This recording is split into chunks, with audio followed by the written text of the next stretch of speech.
I'm opening. We have an eye, sort of a nostril, 2 teeth. One of the teeth has a small cavity. Close call, folks, but I think we got here just in time. Presented by Maria Menounos and Kevin Undergaro. This is Anatomy of a Movie. In-depth discussions and breakdowns of various movie titles. And now that you've seen the movie, let the dissection begin. Hello and good afternoon, everybody. This is Demetri from Anatomy of a Movie. Hello, movie fans. Today, from Popcorn Talk Network and Anatomy of a Movie, we have a very special guest, and indeed a very special guest. We have Emmy-nominated and Grammy Award-winning composer Christopher Lennertz. Hello and welcome. Thank you very much. I'll take that applause. Me too. Hello. Thank you for having me. How are you? I'm doing excellent. Well, this truly is. I'm very excited about this. You are, like I said, a Grammy Award-winning composer. You've worked in all facets, from television to video games to feature films. You are here to help promote Horrible Bosses 2, which can't wait to see. And so we're going to talk to you about how you got into this business and what career path you took to get here, and talk a little bit Horrible Bosses too. So, and we're going to start off because one of the cool things about you that when I started doing research are from Methuen, Massachusetts, and I am from Peabody. And, so we have that local flavor going amongst us, which is great. So we have clam chowder, duck sauce, and great pizza. Absolutely. I wish I could have all three right now shipped out here. Oh, well, I'll be going home for the holidays and I'll have all three, maybe not at once, but hopefully. Or you could. Yeah, that's true.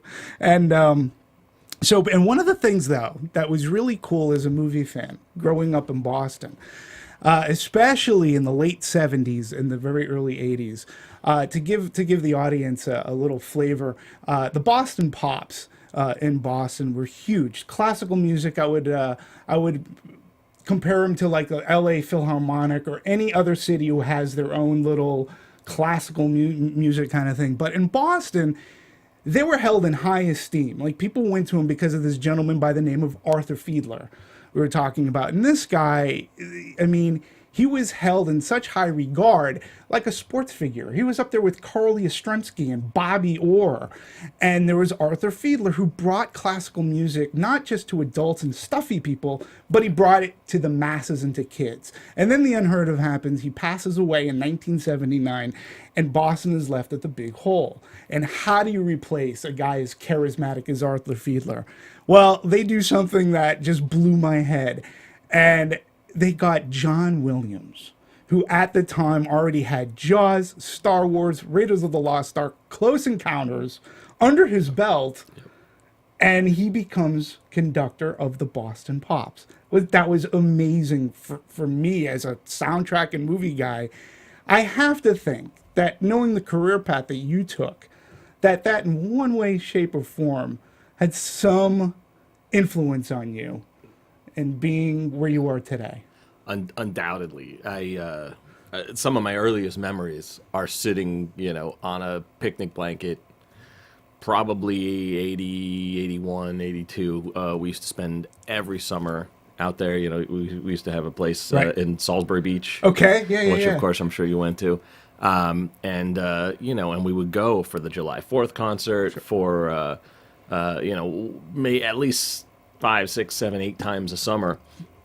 And we would sit there, and he would, at the time, he was just, first of all, he was huge already, but then all of a sudden, every year, there was a new one. There was, Empire Strikes Back came out, and then E.T. came out. Mm-hmm. The year E.T. came out, forget it. And then, like you said, Home Alone, and, it was just every year there was a new humongous blockbuster movie.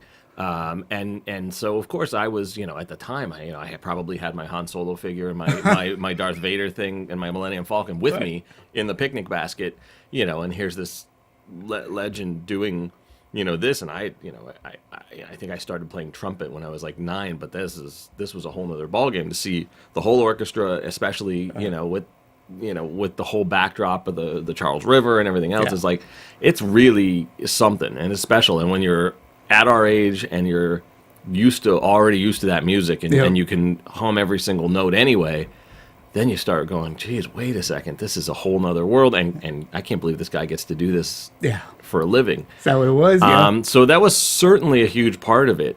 And then, interesting enough, you mentioned before we got on the air, people like Arthur Fiedler, like John Williams. My grandfather, who lived in Methuen and grew up there, he was a singer before World War II, and he put out a couple albums in Boston, and kind of like Sinatra style stuff. And we used to grow up with all these different things in the, on the radio, and he would sing along. And so I got out here, went to USC to study film music, and at the time, I was mostly playing guitar, and I thought I might be in a band or putting out records. And then sophomore year, I walk into a recording studio, not knowing who was going to be there to watch and sort of learn something about how film music is recorded. Sure. And it's Henry Mancini. That's amazing. So my head exploded at that point. So I'd seen John Williams, and now I finally met Henry Mancini, who my grandfather sang every single day. Every single day, Moon River and just spectacular stuff. And so at this point I was like, all right, there's too many things going in the right direction. This is what I have to do. And at that point, I sort of 100% embraced this. I was like, 19 at the time or whatever. And ever since then, it's been what I've been sure I'm going to do. That's amazing. So, but I want to go back to, you played trumpet. Now, where was this in high school, junior high, like elementary? This was in elementary late elementary, school. yeah. All right. And how long were you playing trumpet for? I was playing trumpet from about 9 to about 12, which at the time, I don't know if it's necessarily true. At the time, you realize that girls don't like trumpet players. They're like, at that time it was 1983, 84, so I switched to guitar because I heard Eruption and wanted to be Eddie Van Halen because that was going to be much more popular doing that than playing a trumpet.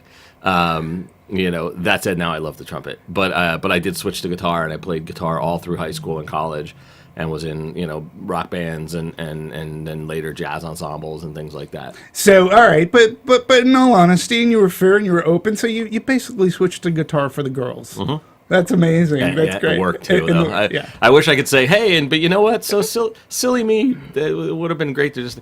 Nah, it worked. So it was. That's amazing. So and then you were in a couple of like what I would call local bands in Boston as well. Mostly actually in high school time we ended up moving. My dad got a job. My dad went to BC, and that's where he met my mom. Okay. But then we ended up moving to Pennsylvania.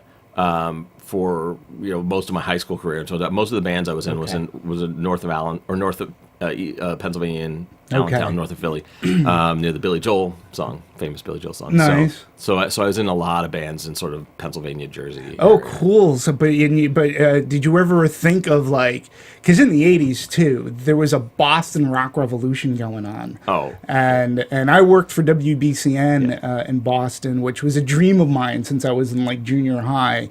And I worked in promotions, and I did film reviews, and to be part of the Boston rock scene, local scene, was crazy. I mean, sure. Sure. Did you miss any of that? Were you getting any of that in Pennsylvania? And well, I was getting it in terms of in two ways. Number one, I was getting it in terms of the fact that I was just a big fan. I mean, the actual band Boston was a huge Boston fan, and Todd Schultz and all that stuff. I mean, that was a big deal for me anyway as a guitar player. Obviously Aerosmith at the time and the things like that. But because both my parents were teachers, they both basically the day that school was out in May, we still got all my family was still in Methuen, so we got in a car, we drove up there, we spent the whole summer at the beach. And and I would be in bands on the weekend. We actually, I worked at Canby Lake Park, if you remember where. No way. 3 summers. That's great. Canby Lake is great. I told people to put their shoulder thing down on the Yankee Cannonball. The Yankee Cannonball, which up until not too long ago was noted as the highest all-wood roller coaster in the country. I loved many a times at the Yankee Cannonball. Yeah. So we had a bunch of guys who worked at the games and the rides who would get together on weekends and jam. I think there was some kid who lived in Salem who had a great big garage, Salem, New Hampshire, and so that's where we would practice. And that's awesome. Did you ever get to play at Canby Lake? Because every now and then they had We were some dopey we were bands. way too loud to play at Candy Lake. You're just too damn loud. Too loud. That's great. They had adults and older folks to cater to. They didn't want us. And just so you folks know, Canopy Lake is like it's an amusement park. Magic Mountain Magic light. Mountain-ish, yeah. Yeah. So when you went, so you said both your parents are teachers, music teachers at all, or Nope. was it more like your math, English? My dad was a poli-sci professor at a college, and my Okay. mom was a nursery school teacher. So what was the proclivity for music outside of what was it, your grandfather? Yeah, I think like- that was the main thing. Was my grandfather, Right. And so he was the only one who really had any sort of professional music background, but everyone seemed to love music a lot. But even to this day, I would say that that my love of music very much came from movies, Right. Originally, and it was whether it was orchestral scores like John Williams or things like that, or whether it was music like the big thing that I remember. Eye the Tiger from Rocky, Sure.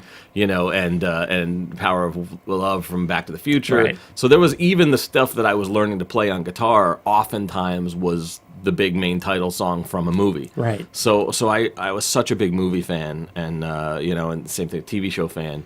That I just kind of, I learned how to play all the solos from the Miami Vice theme by Jan Hammer. I knew all that stuff. So Well, you mentioned something. You bring up something that I have to talk about, to in a sense, because music score, and television score, in the day, were top 10. They were being played on radio.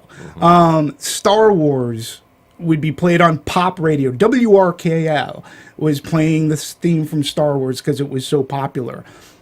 Theme songs like the Rockford Files or Miami Vice, they too were also being played on radio. And I can't think of anything today other than maybe the theme song from Friends, which got a lot of airplay back when that show was extremely popular and first run. But things have changed so much as far as how we hear score and how we get our music. Because I too was I loved movies, love getting score, because it was the only way that I could relive the movie, in a sense, at the time. There was no social media. I couldn't stream anything. There was no DVD or anything like that.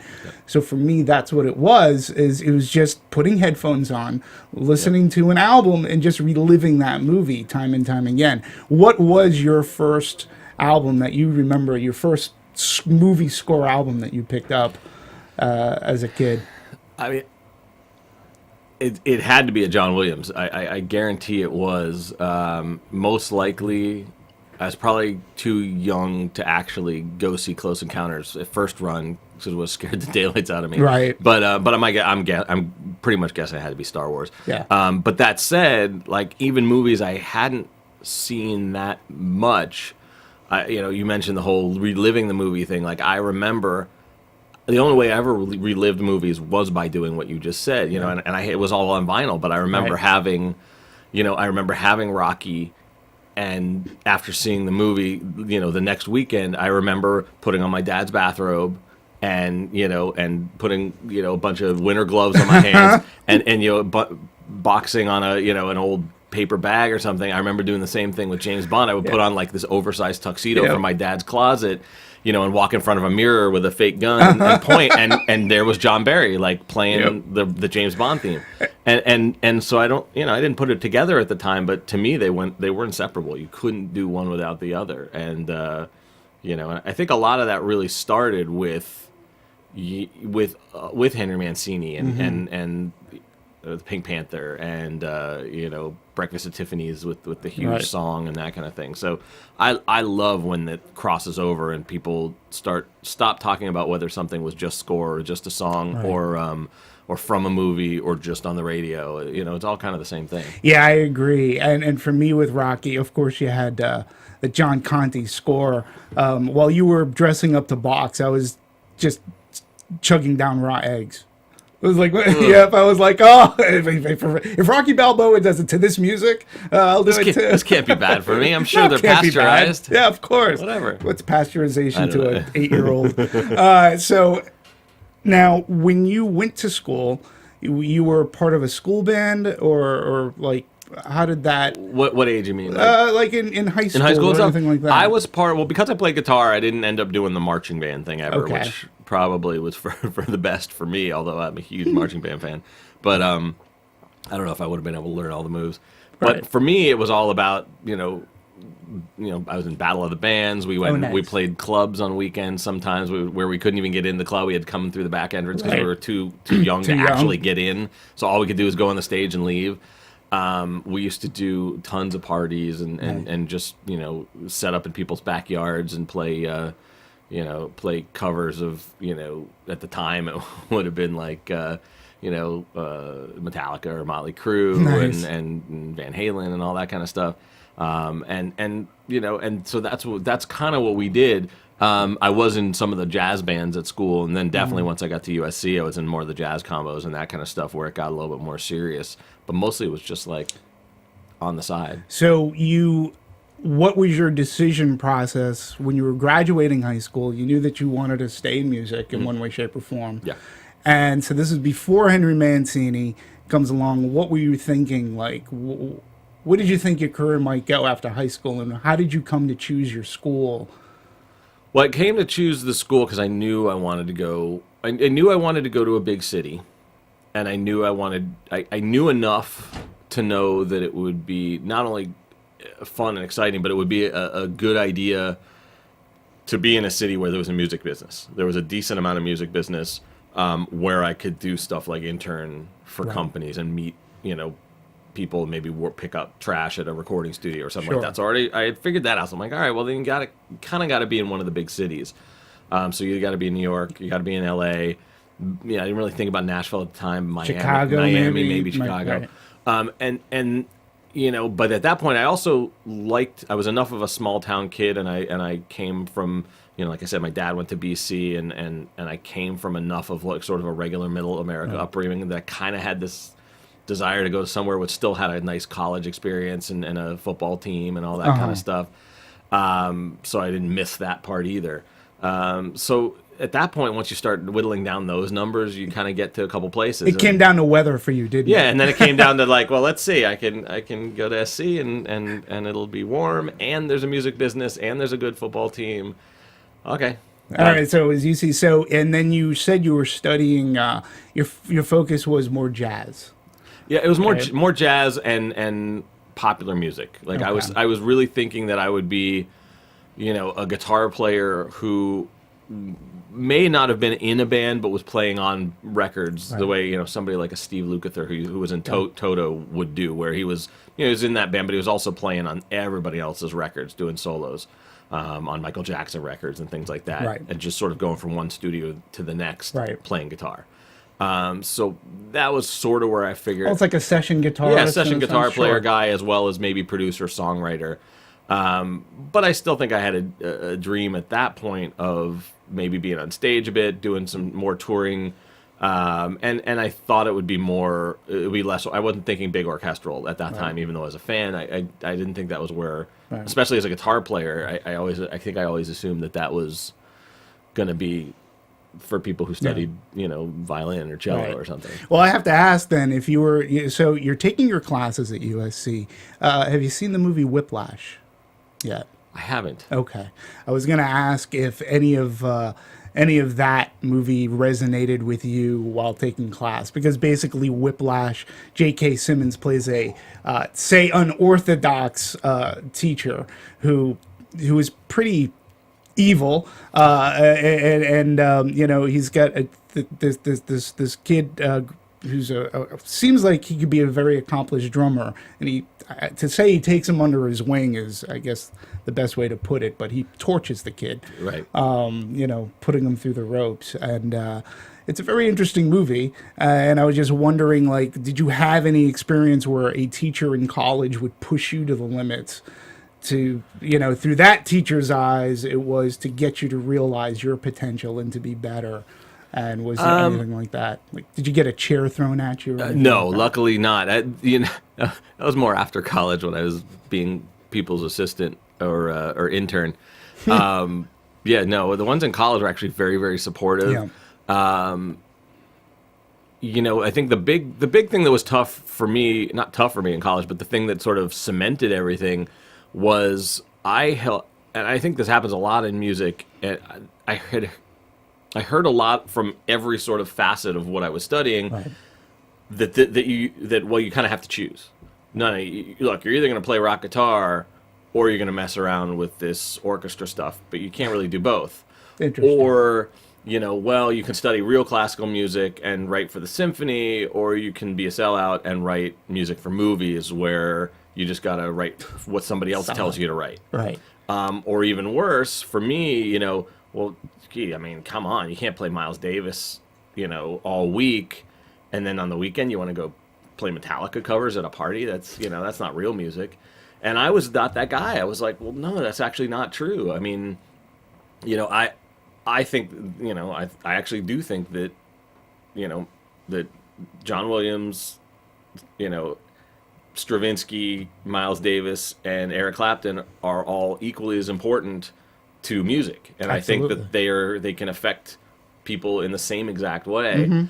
And so what came to really be apparent as I got further along was the only place you can do that is in film music, where somebody actually calls me and one day will say, write me hip-hop for Ride Along, and then the next day will say, write me rock for Horrible Bosses, and then the day after will be like, oh, you know what, I really need an intense orchestral score for this horror movie, Right. for Supernatural or for Revolution or whatever. So that's how I found it backed into that corner by like, I'm sick of people saying that I've got to pick one kind of music or one style or one kind of instrumentation.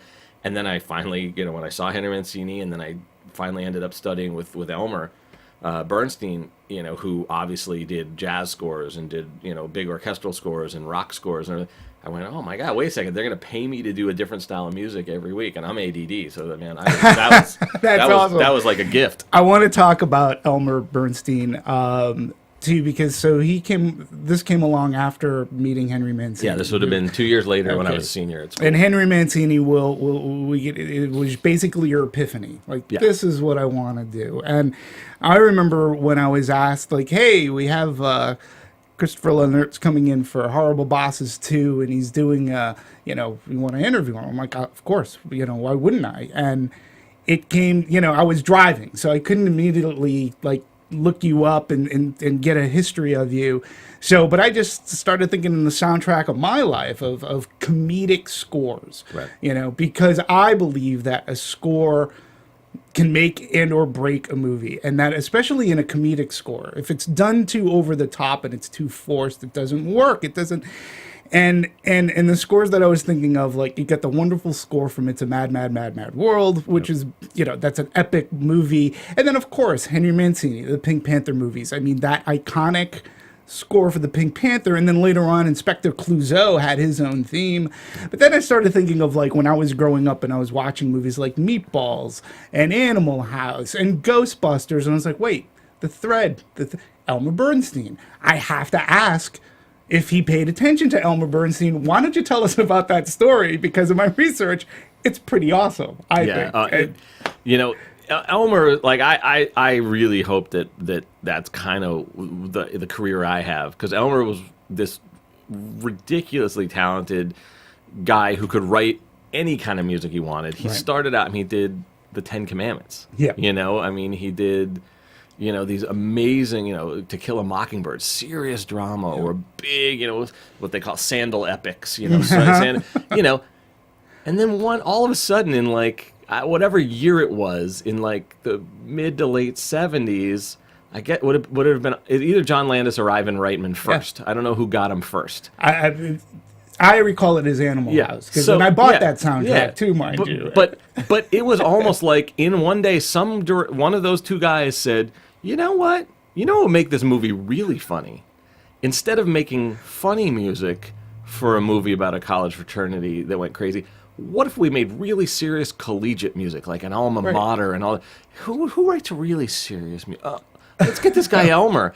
And he comes in, and everything changes at that point, because he becomes the go-to guy for all of the big comedic directors, So he ends up doing... everything that John Landis does. He does Trading Places. He does Three Amigos, and he's doing Spies Like Us, and he's doing Caddyshack, and he's doing Stripes, and next thing you know, Crazy. he's just the busiest guy. But meanwhile, he's doing it in a way. And the thing that was so great about the way Elmer did it was you could tell he always, first of all, fully respected how serious it was, even if the scene wasn't serious, how serious the timing of the music needed to be to make the jokes land. And I think he had fun being even more dramatic, because the scene that I always love is when, the big RV thing in Which movie? In Stripes in comes Stripes. Oh, plowing. It comes plowing out of that army base with Bill Murray. Yeah. And it's like, that might as well be the Magnificent Seven, which by the way he also wrote. But it's like, or some huge dramatic action something, and everyone goes, God, that's even funnier than if you wrote funny music for that. And so, I immediately I knew all those movies. I had all those soundtracks. Yep. Huge Ghostbusters fan, like ridiculous Ghostbusters fan. So by the time I got to study with Elmer, I knew all this stuff by heart, and he was a very approachable teacher, especially when I had him. It was his first year teaching. I don't think he even knew, he wasn't sure he was any good at it and didn't know what he was doing, which luckily made him incredibly approachable. And at the time, he was actually scoring Age of Innocence for Scorsese at the time. So he would come in the next day to teach us and bring notes that he had written down and would say, like, Marty, dash. And it was like what Marty said about why this scene with when Daniel Day-Lewis does this. And, here's when Winona Ryder, and we're sitting here like, oh my God, you got to be kidding me. That's awesome. Now, did you know that he was going to be teaching that class, or was this like you won the lottery? Won the lottery. You won the lottery. Won the lottery. Yeah, he was not on the faculty when I enrolled. Yeah. Won the lottery. And it's funny because all the scores, like you mentioned, Stripes, dun, dun, dun, dun, dun, dun, dun, dun, like I can, Animal House, da, da, da, da, da, like the collegiate thing, all his movies, Ghostbusters, dun, dun, dun, dun, dun, dun, dun, which is sort of kind of like, that's funny music for these guys, but at the same time it's score, and it doesn't overplay itself. It just fits perfectly on. From Elmer Bernstein, what do you think you imparted with, going into like doing Identity Thief, Horrible Bosses? What do you think you took away, or the first thing that I think he did better than anybody, he basically sort of cemented the style of playing the character, not the joke, and letting just the timing of the music play the joke. And if it's Three Amigos, then it's a cowboy, then it's the full-on cowboy thing, and if it's Ghostbusters, then it's those guys going to do something heroic, and the music will stop at the right time to make the joke land, but it's not Carl Stalling scoring Looney Tunes. It's not the same kind of thing. And I think what I've done, it's like, if you look at the chase scene in Ride Along, yeah, you're right. Kevin Hart's hilarious, but if you listen to that cue, there's no comedy in that piece of music. It's a chase scene, and it's played straight, And when Ice Cube's being a tough cop, you could actually just take out Ice Cube and put in Denzel from Training Day, and that's how serious you play it. And that's all Elmer. Elmer is the first one who really did it that way. Who was like, said, I don't need to make Kevin Hart funny. I need to make the character Kevin Hart's playing real. And then I use the way the music moves and starts and stops to accentuate the jokes. And in most cases, I think that's what I tend to do, probably because that's how I grew up, and that's who I watched and admired doing that. So, well, let's move into Horrible Bosses then a little bit, because listening to the Horrible Bosses score and Horrible Bosses 2, and to me, it was an unorthodox approach in the way you're going to compose or score a movie, being that this was heavy guitar. You're using like Mike McCready from Pearl Jam, and you're not going for your score. You're going for more hip rock to set up a scene which makes these characters look cool in slow-mo as they're walking out and throwing the matchbooks and things like that. When you accepted the job for Horrible Bosses, was this your idea? Did the studio come to you and say, this is what we want? Or you go, I'm thinking of something different. Hear me out and let's see if this works. How did that all come about? I mean, the main part of the idea, I think the genesis of it started with Seth Gordon, who directed the first movie, right, who also directed Identity Thief, is a good buddy of mine. And I knew Seth from before. I'd never worked with Seth, but I knew they were looking for somebody. And I had heard a little bit of this idea that he just really loved, he wanted it to not be a traditional orchestral score, and he really was a huge Beastie Boys fan. He really liked the Black Keys and what they were doing at the time. And then, so I met with Seth, we talked about some things, and much the way that Elmer did it, in Trading Places, for example, when he did classical music for Dan Aykroyd. For Dan Aykroyd, right. It's like, and all of a sudden I said, well, you know what it is, Seth? I go, it's that we're not playing the music the audience should be hearing while they're trying to commit a murder. We're playing what they would put on their own iPod or boombox or whatever you're gonna call it in their own head. Okay. And the reason it's funny is because they're not that cool. Okay. And so once we came up with that, we went, all right, so in actuality, the reason, because, for example, Beastie Boys Sabotage ended up in the first movie, and that was because that was in the scene where, he threw Spacey out the window. It was that scene. And because of that, we said, well, that makes perfect sense, because it's one of the most badass, tough guy songs. If you were a day job cubicle worker who was totally not cool in Riverside, California, or wherever, basic, very, very suburban, boring day job life, and you were going to beat the daylights out of your boss, what would you turn on to 11 in your head? And that's what it would be. It would be Sabotage. It would be one of the from something from Pearl Jam, the first album. It would be that world. And so I said, okay, let's do it that way. And then we started going, well, what if we get those guys to make it real? And what if we try to make it, what if we put them all in a big room? So many times in film, especially when it comes to adding guitars and things like that, you do one instrument at a time and you overdub stuff. We're like, what if we get them all in a big studio together and have them play as if they're making a record? Yeah. Okay, well, that's a whole... So now let's put together this band. And then we started just calling everybody we knew. It's like, well, how do we get to Money Mark? How do we get to Stefan? How do we get to Chris Chaney from Jane's Addiction? And we started talking to all these guys, and everyone started to, once they heard about the movie, saw who was in it, and heard the concept of like, wait, what? First of all, Aniston's like stripping and like teasing Jason Bateman, who's a dork, and then wait a second, he throws somebody out a window, and next thing you know, it's like everyone wanted to be involved, and it just really blew up into this whole idea of let's make the soundtrack for these guys, for the plan they think how they think it's gonna go. Was there any pushback from I believe it's Warner Brothers? Was there any New Line pushback? Warner. Yeah, nope, not a bit. Once they heard a couple demos, they kind of went all in. Good. Well, that's great. Yeah, we're in. Yeah, and it works. I wanted to talk about, too, tell me about You Have No Balls.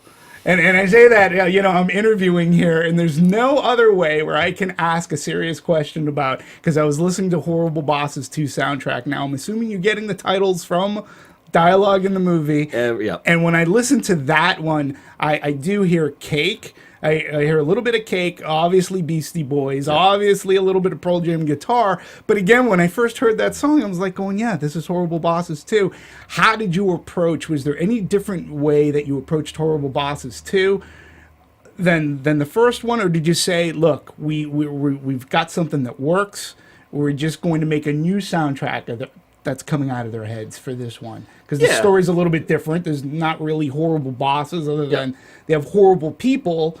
And horrible investor. Yeah. That's what we'll call it that. So, I would say it is, the situation's a little different. At the beginning of the movie, they've gotten a little cockier, which I think is somewhat addressed in the music in terms of it doesn't start off so Smooth. so smooth. It starts off pretty much, hey, we finally got rid of our bosses and we got this great idea and here we go, and it doesn't take long to realize that, man, we're idiots. I can't believe we felt. But anyway, so I think there's some of that, and then some of the unique things come from some new themes for Chris Pine's character and Christoph Waltz's character, who are new to the movie. But at the same time, I'm a firm believer of, especially when it's a beloved series, Right.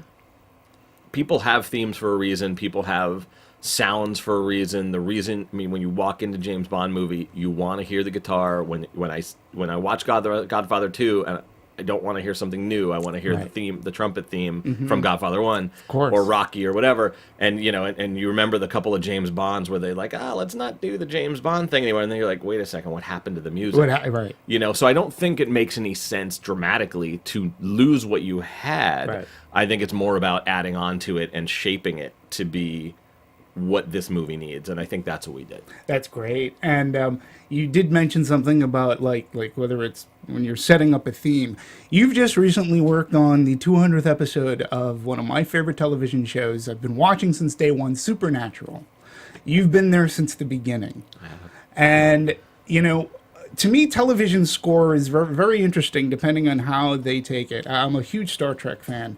And what I love about the original Star Trek is that they approached each episode as a movie when they were going to score it. It was all orchestra. They didn't use anything, it was like we're gonna compose and it's gonna be an orchestra related thing. And then they ended up carrying that motif throughout the rest of the series, with the exception of that one dopey theme song for Enterprise. Yeah. But Enterprise itself, the show had orchestral things, and not every television show goes that way, but I do notice in Supernatural is one of the only television shows that utilizes not only score, but Carry On My Wayward Son from Kansas.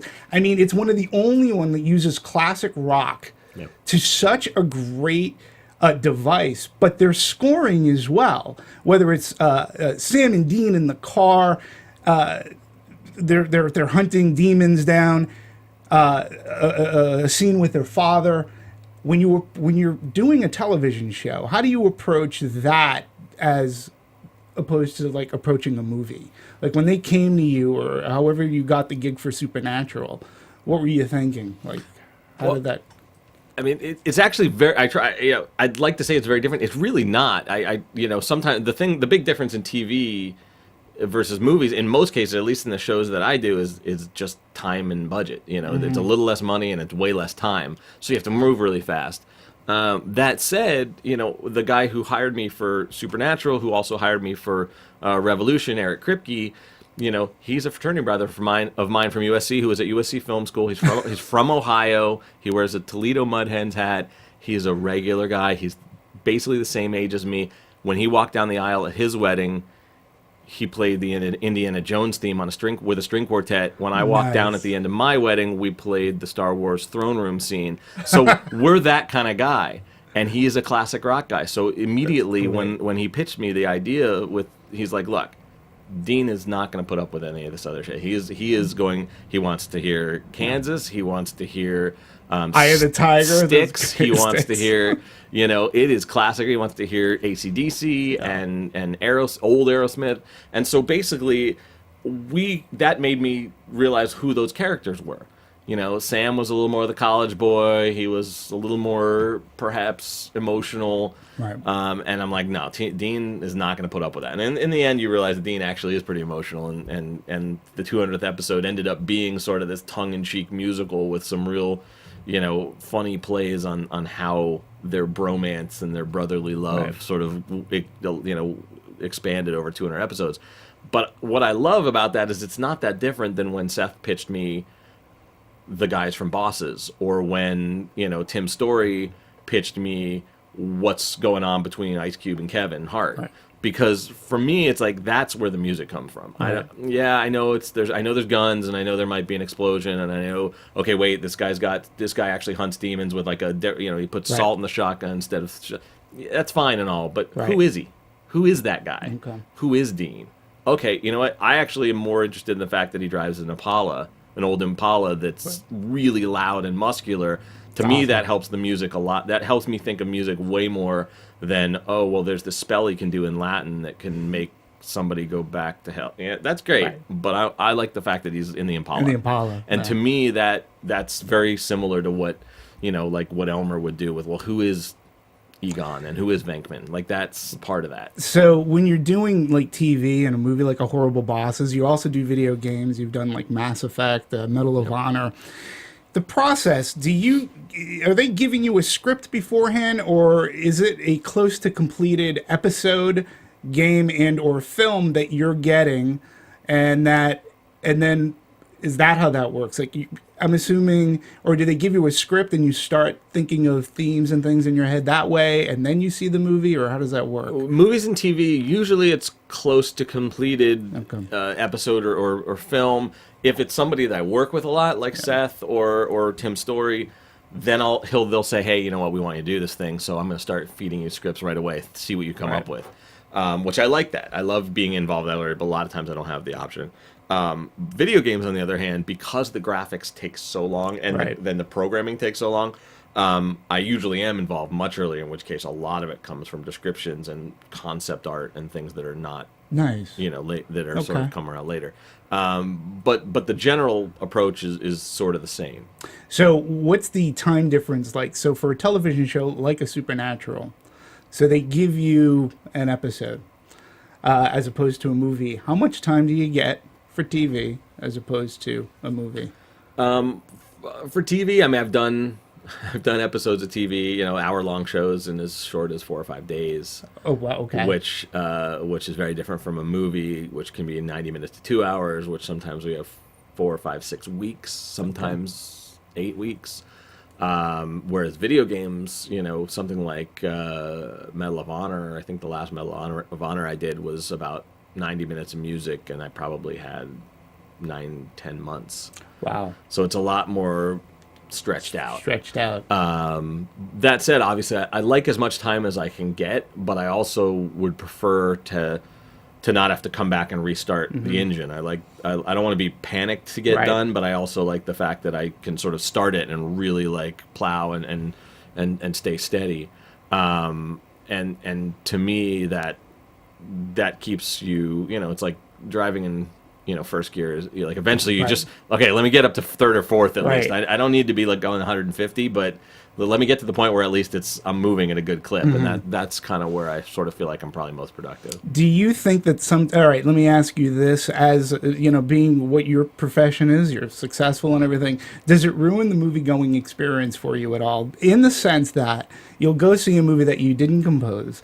Will you sometimes, because I know a lot of people that I've gone, like, they're an editor or a cinematographer, and sometimes it's annoying because they'll go, oh, I would have cut that differently, or I would have relit that scene. Does that happen to you at all? Like when you go to a movie and going, oh, I wish they gave me that because I could have done this. Of course. I think, usually it's not that it makes it better or worse necessarily.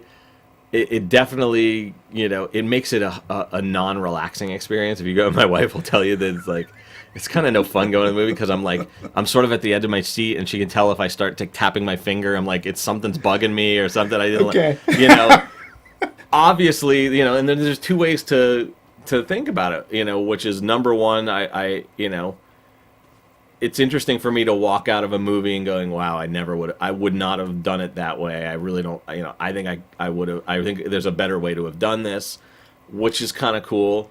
But then I also love walking out of an amazing movie where I could not have done it any better. Right. It's like walking out of Shawshank Redemption. It's like, not a thing I would have done differently about that movie. In fact, I would have been lucky to do it that well, because it was just so spectacular, and I love that too, because then I'm like, wow, that's really something to aspire to, and it's inspired. So I love movie. The worst feeling coming out of a movie is not when the music isn't where. The worst is like, oh man, I had better things to do with that 2 hours because the movie wasn't that great. Right. That's the only time I ever get really frustrated. It's like, oh, I should have just gone home and played with the dog. Yeah. Who are some of your favorite composers today? Oh, man. Well, Tom Newman definitely is a big fan. I mean, John Williams is a huge favorite of mine. Ennio Morricone is a huge favorite of mine as far as working today. John Powell, I think, is spectacular. I think he's really great. James Newton Howard. I'm a huge fan of James Newton Howard. Let's see, I'm trying to think. On the smaller side, I really love John Bryan. I love what John Bryan does. I think Michael Dana did an amazing job with Life of Pi. I mean, just really, really great stuff. And then, oh man, what's the Italian guy, Anthony Marinelli? Okay, really great. Do you listen to some of the ones? We recently talked to John Ottman. Oh, I love John. We were a big fan of. He too is a huge Star Trek fan. Had a great time with him.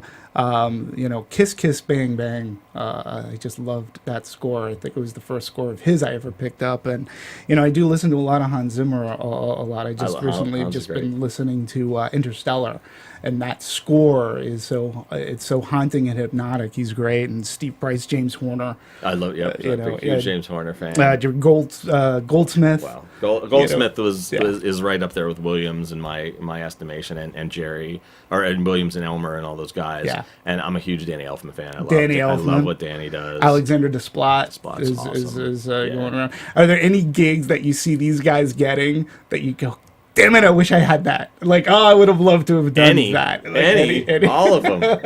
Yeah, I mean, I do think it's interesting that it's like, whenever, I remember when I was working for Basil, who was at the time, he had just come. Basil Polidorus, RoboCop. Yeah, well, he did, so he did RoboCop, Hunt for Red October, and Conan. So he was Mr. Action Movie guy, and then all of a sudden he did Free Willy, and next thing you know, he's like doing all these family films, and then I remember him sort of going, I really wish I could get another action movie. I'm kind of getting bored with all the family stuff, and so that happens. And I think it's very easy to get in that world. It'd be obviously very easy for me to say, oh God, I'm just I do so many comedies, and I certainly, if that's all you do, that I can see how that gets boring.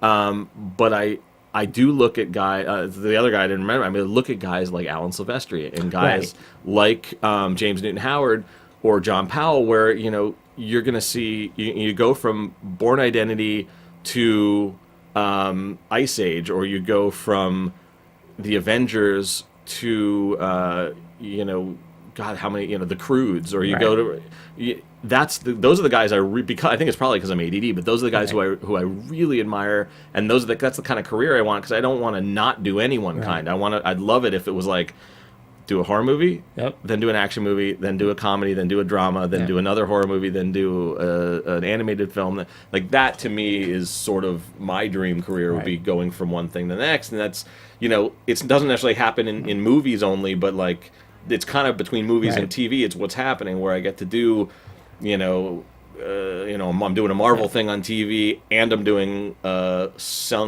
comedy with songs on TV. But then I'm doing Ride Along 2 and Horrible Boss, so it's like to be able to not get bored is awesome. And to have a career in this town, I think is amazing. And you get to make Boston and Massachusetts look fantastic as an ambassador. I'm being told that I've taken up way too much of your time, but I do appreciate it. I do have one final question too. When you're not listening to score, what are you listening to on your iPod? Like, can you distance yourself from it, and then when you're in your car, like, what do you listen to mostly? Still rock and still jazz? I usually listen to not film score as much as possible, because it's very easy for me to sort of get in that zone out land of that. But it's so much work still for me that a lot of times I'll do that, where I'll grab, I'll all of a sudden I'll have a day where I'm like, you know what, all I want to listen to today is, old John Coltrane stuff, or today I want to listen to just rock, or tomorrow whatever, so blues or whatever, so I'll try to do that. Oh, great. Well, listen, you've been a great guest, and thank you for your patience and answering all the questions and just being fantastic. It's a pleasure. Pleasure to meet you. Continued success with Horrible Bosses 2, which is at a theater near you, I believe, on November 25th, I believe it comes out. So everybody go see it. Can't wait to break that down. If you love movies, you are more than welcome to join us to talk about movies, and you can give us your insight on that particular score and the other movies that maybe you didn't work on, but you just love nonetheless. Wanted to thank your wonderful publicist for bringing you here. I'm sorry, your name again? Just Kasna. Well, thank you very much, and thanks for your patience. Oh, and Phil, thank you very much for Thanks, doing Phil. the ones and twos over here, also from Boston as lovely. well. Went to Emerson. Nice. And thank you all for being here, Anatomy of a Movie. Don't forget to check us out at the brand new popcorntalknetwork.com, and on YouTube you can find it on Popcorn Talk. It's awesome. It's 24/7 talking about movies. That's what we do here. Great. I appreciate your time. Thanks so much for being candid and great with us. Sure. So Thank you. it's an honor and a pleasure. Take Thanks care. much. All right. From producers Maria Menounos, Kevin Undergaro, Phil Svitek, and the rest of the Anatomy of a Movie staff, we would like to thank you for listening and subscribing to the show. If you have any questions or comments, feel free to email or tweet us. I'm Sir Richard Wentworth, and this has been Anatomy of a Movie.